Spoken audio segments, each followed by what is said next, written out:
상승세 최근에 계속 높아지고 있는 상황이죠. 이거를 좀 알아보고자 하는 시간이 우리한테는 필요하다. 상단은 10번 정도로 보고 있고요. 만약에 변곡점이 좀 일찍 발현돼서 급락세가 연출된다라고 했을 때의 하단은 10번으로 보고 있습니다. 이러한 어떤 인식들로 인해서 최근에 금리 시장에서는 변화가 좀 발생했어요. 어떤 변화냐? 외환시장 내에서의 변곡점이 좀 더 빠른 시간 내에 관찰될 수도 있을 거다라고 말씀드릴 수 있습니다.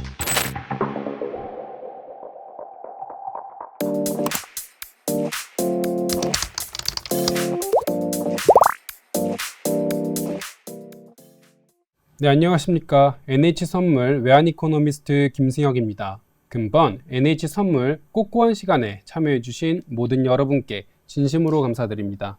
이번 꽃구원 주제는 11월 외환시장 전망입니다. 이후에 사실 10월까지 들어오면서 전쟁 이슈, 특히 이스라엘과 하마스가 전쟁을 발현시키면서 변동성이 커지고 있는 국면이고요. 외환시장 내에서도 금리를 인상할 것이냐 인하할 것이냐에 대해서 갑론을박이 좀 발생하고 있는 상황입니다. 이런 상황 속에서 11월 외환시장 어떻게 될지 조망해보고자 이번 주제를 준비했고요. 그래서 자료와 함께 같이 좀 보시면요. 최근 상승폭이 상당히 높아진 원달러 환율인데 그 상승세의 끝은 어디인가를 좀 확인해보고자 가져왔습니다. 상승세 최근에 계속 높아지고 있는 상황이죠. 이거를 좀 알아보고자 하는 시간이 우리한테는 필요하다. 좀 이렇게 보고 있고요. 우선 11월 예상 추이를 좀 보자면 상단은 1380원 정도로 보고 있고요. 만약에 변곡점이 좀 일찍 발현돼서 급락세가 연출된다라고 했을 때의 하단은 1320원으로 보고 있습니다. 다만 11월 정도 내에서는 상승 압력을 주로 보이다가 어느 정도 꺾이는 그런 어떤 변곡점까지만 관찰할 수 있다면 긍정적 시그널이다. 좀 이 정도로 정리를 하고 있고요.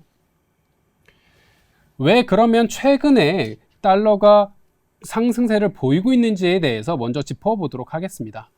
우선 미국 장기물 채권 금리에 대해서 언급을 하고 넘어갈 수밖에 없는데 왼쪽 그래프를 보시면 실질 금리의 상승세가 상당히 높은 최근 추세죠.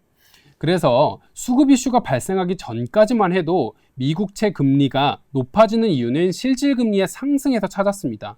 미국의 금융 환경이 긴축적으로 변하고 있다라는 추세였는데요. 최근의 상승세는 이 실질 금리보다는 우리가 텀 프리미엄이다라고 부르는 요소에 의해서 상승세가 높아지고 있습니다. 왼쪽 요 표를 보시면 이거는 연준 재무부의 리펀딩 계획을 가져온 건데 쉽게 말씀드리면 이후의 채권을 우리가 얼만큼 발행할 거냐를 가져온 계획표입니다. 그 계획표를 보시면 상당히 계속적으로 채권의 발행량이 늘어가고 있다라는 말씀을 드릴 수 있거든요. 그런 어떤 채권 수급적 이슈가 들어오다 보니까 미래에 앞으로도 채권 공급량이 점차 많아질 수 있을 거다라고 판단하는 시장 참여자들이 많아지고 있는 상황이고요. 공급이 많아진다라는 건 결국 가격은 내려온다라는 거고요. 가격이 내려왔을 때 채권 금리는 높아지기 마련이잖아요. 그런 수급적 이슈를 담당하고 있는 텀 프리미엄이라는 부분이 재차 반등을 하면서 최근에는 단기물과 장기물이 모두 오르고 있는 모양새를 나타내고 있는데 좀 유의할 점은 그 전까지만 해도 장단기 금리차가 계속 벌어지고 있는 상황이었다라고 한다면 이번 국면에는 장기물 국채금리가 좀 빠르게 올라오고 있는 모습을 저희가 확인할 수 있습니다. 왜냐하면 장기채 국채에 대한 전환이 이제부터는 좀 발행할 수가 있거든요. 그러면 미국의 10년물과 2년물의 스프레드를 좀 보자면 최근 들어서 격차가 좀 축소가 됐죠. 어려운 말로 이거는 불 스티프닝 형태다라고 저희가 말씀을 드리고 있는 상황입니다. 반대로 얘기하면 지금의 채권금리 상승세는 수급적 이슈가 주도를 하고 있는 모양새고 채권금리 상승에 의해서 달러 인덱스 역시 같이 좀 반등세를 보이고 있다 이렇게 말씀드릴 수 있습니다. 그러면 한편으로는 이런 질문을 좀 하실 수가 있어요. 공급이 많아진다라고 했지만 수요도 역시 그거를 받쳐주면 되는 것 아니냐라고 말씀하실 수가 있는데 불행하게도 최근 미 국채 수요가 줄어들고 있는 상황입니다. 왼쪽 그래프가 뭐냐면 국가별로 미국채를 얼만큼 보유하고 있는지에 대한 보유 비율을 작년과 올해를 기준으로 가져왔는데 1등과 2등이 일본이랑 중국이에요. 근데 바 차트를 보시면 올해 들어 상당히 하락했다라는 모습을 확인하실 수가 있죠. 미 국채를 많이 사주던 고객 1, 2등이 본인의 포지션을 점차 줄이고 있는 모양새다라는 것을 저희가 확인할 수가 있는 거고요. 실질적으로 중국의 미 국채 보유 금액 그리고 일본의 미 국채 보유 금액이 계속해서 하락하고 있는 모습을 저희가 확인할 수가 있습니다. 이유는 다양할 수가 있어요. 예를 들어 중국 같은 경우에는 미국과의 관계로 인해서 보유 금액을 좀 줄일 수가 있는 상황이고요.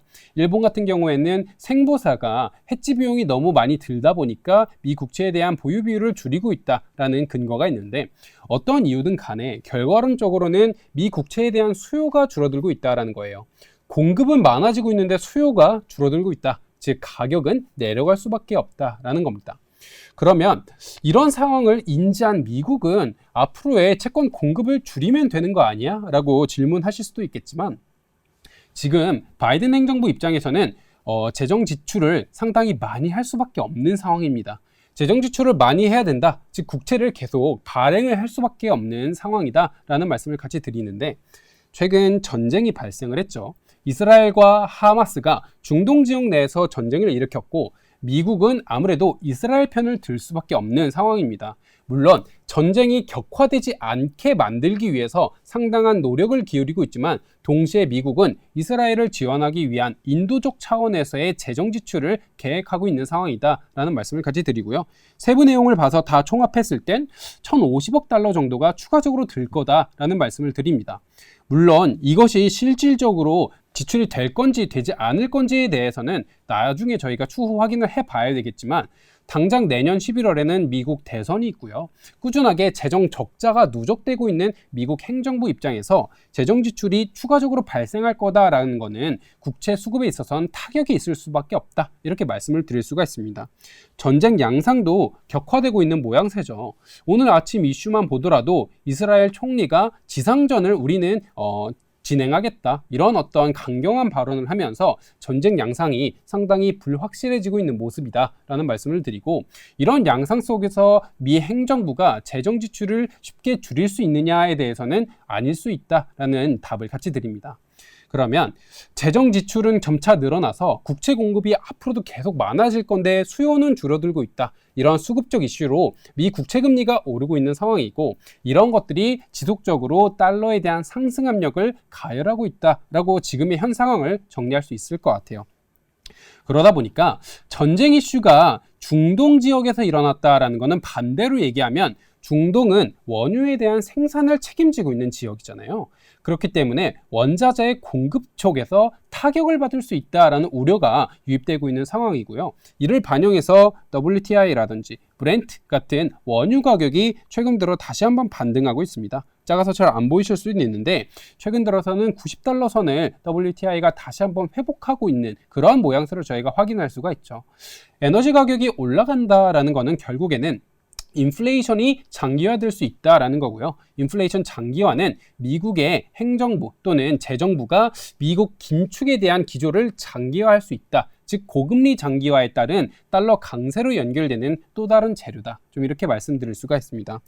이러한 어떤 여파 속에서 달러 인덱스가 106.5포인트까지 빠르게 상승폭을 높였다라고 한다면 제가 앞서 서두에 말씀드렸듯이 상승 랠리는 높아질 수 있지만 저희는 변곡점 정도도 어느 정도 좀 확인할 필요성이 있다라는 말씀을 같이 드렸습니다.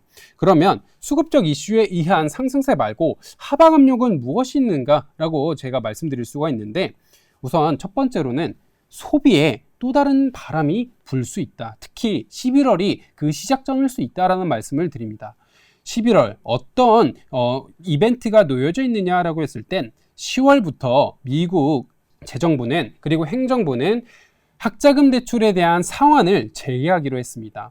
작년 중간 선거 때 바이든 행정부가 학자금 대출을 탕감해주자라고 주장했었는데 이거를 미 대법원이 반대했었죠. 그러면서 스튜던트 론이 다시 한번 유입될 수 있는 상황이 놓여졌고요. 그 시작이 10월부터 시작될 거다라고 말씀드릴 수 있어요. 그 여파가 어느 정도냐라고 했을 땐 각 기관별로 다양한 추정치를 내놨지만 275달러 정도가 월 평균 상환 금액이 될 거다. 그리고 4,400명이 210에서 310달러 정도를 갚아야 된다. 라는 다양한 추정치가 나오고 있습니다. 아무래도 이자 부담이 높아지다 보니까 소비 여력은 줄어들 수밖에 없는 상황이다라는 말씀을 드리고, 그 시작이 10월이다라고 했을 때 그 데이터는 11월에 공개가 될 겁니다. 그러면 소매 판매가 아직까지는 약보합세를 유지하고 있는 상황이지만 그 하락 국면이 관찰될 수도 있지 않을까에 대비가 필요하다라는 말씀을 먼저 드리고요.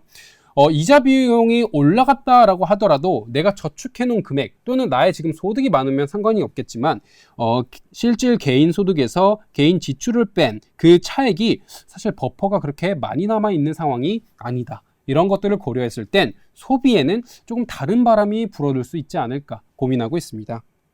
그러면 한편으로는 그래도 고용시장이 여전히 타이트하지 않느냐, 고용시장이 늘어나니까 아무래도 임금에 대한 부담이 좀 줄어들어서 내가 벌어들이고 있는 임금으로 이자를 충당할 수 있지 않느냐라고 말씀하실 수도 있겠지만, 지금 보시면 최근 들어 고용시장이 다시 한번 좀 타이트해지고 있는 것은 맞습니다. 그렇지만 그 세부 지표를 좀 보자면 이 파란색 부분이 상당히 많은 비율을 차지하고 있는데, 이 파란색 비율이 뭘 나타내느냐라고 했을 땐 lower paying 서비스 부분을 말씀드리고 있습니다. 아무래도 저임금에 대한 일자리 수가 점차 많아지고 있는 상황이다라는 겁니다. 오른쪽 그래프를 보시면 이거는 각 직군별로 웨이지의 순위를 위에서부터 쭉 나열한 건데, 그 상위 other service, leisure, 그리고 private acquisition and health service 같은 부분이 아무래도 서비스 부분 내에서의 lower paying에 해당하고 그것들이 차지하고 있는 일자리 수가 점차 많아지고 있는 상황이다라는 정리를 할 수 있고요.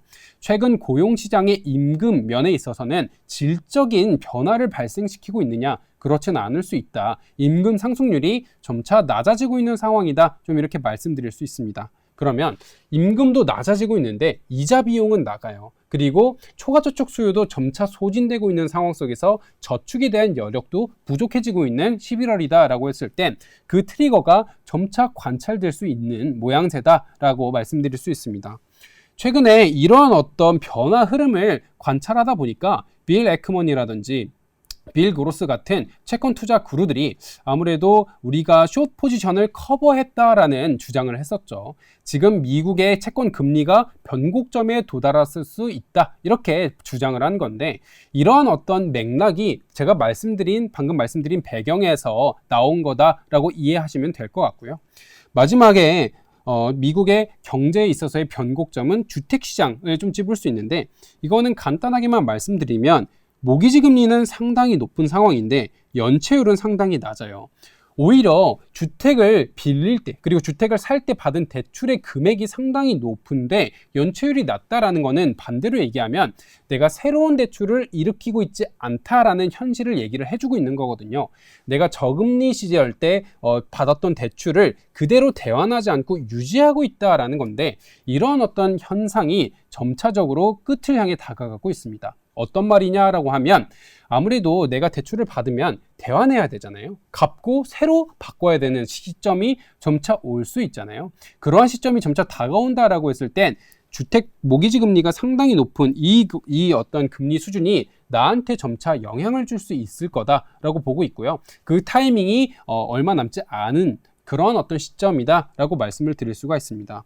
이러한 어떤 인식들로 인해서 최근에 금리 시장에서는 변화가 좀 발생했어요. 어떤 변화냐?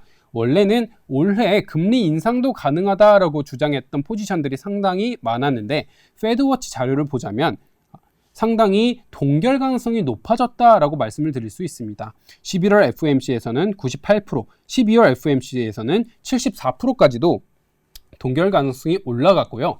금리 인하 타이밍은 내년 6월 정도로 바라보고 있다. 좀 이렇게 말씀드릴 수가 있습니다.